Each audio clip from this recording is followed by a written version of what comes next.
Joshua Bolt, I mean, that's a massive number of overs early in the day for a young spinner, but I guess that's a reflection of the pitch and the ball. Yeah, I wasn't really expecting it, to be honest, but I think the pitch is definitely taking a bit of spin, especially when the ball's a bit harder. So yeah, it was nice to get through a few overs. And a shame we couldn't get a few more at the end there. How big a change for yourself and how big a change for the seamers as well? It got soft pretty early on, seems to be the report from everybody all around today. You say it was taking a bit of spin when it was hard. Can you weigh it up for yourself as a spinner, but also for the seamers? It was really strange. I felt quite in the game just before lunch, and then kind of after lunch it just stopped spinning for me. Yeah. I'm not experienced enough to know if that's me or the ball, but no, it definitely went a bit softer and just slightly less happening, which meant you just had to hang in there, which we did quite well just for longer periods. But equally on a personal note, you can't buy that experience. You know, it's been one of the biggest complaints for English cricket for so many years, hasn't it? That how are our spinners going to learn? How are they going to learn their art, their craft, and the tricks they want if they're not going to get those overs bowling over and over again? And actually, to some extent, it's paid off the Kookaburra because it means for yourself, Luke Holman, you get plenty of overs. Yes, it's good for spinners. I probably wouldn't be playing if it wasn't a Kookaburra, but yeah, you learn lots from bowling 30 overs in a day. You learn about your pace a lot and stuff like that. So it's nice to get some overs in the legs. That was one thing we noticed, Kevin James on commentary as well, that you seem to find a pace quite quickly this morning.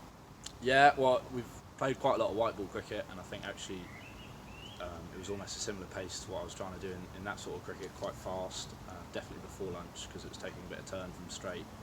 I felt a bit faster than slower was kind of the way to go.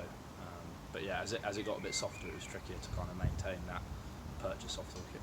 Pretty big celebrations on those 2 wickets, rightly so. Nobody would complain about that whatsoever. I think that's quite a common trait for you, but equally the fact that into the squad, into the side, as you say, the Kookaburra match maybe elevated that selection a little bit quicker. Was it all just that momentum that built up to it?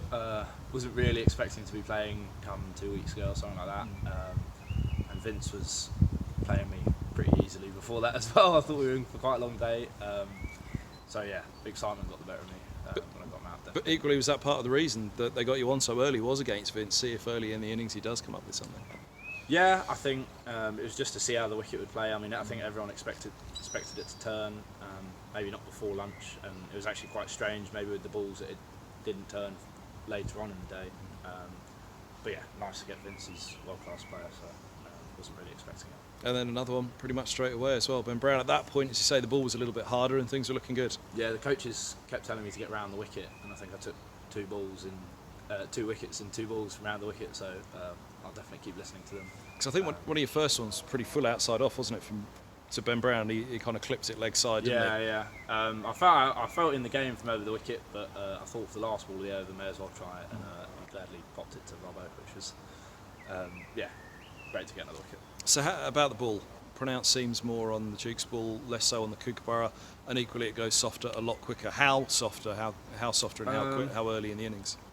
I think by the end, by 80 overs, they'd be pretty similar. It was more maybe around the 40-50 over mark where the Duke still offers a little bit, but it's still a cricket ball, and you've got to find a way. Unfortunately, we couldn't quite crack them open when we had them 4 down, but yeah, you just got to find a method that suits the wicket and the ball. Go from there.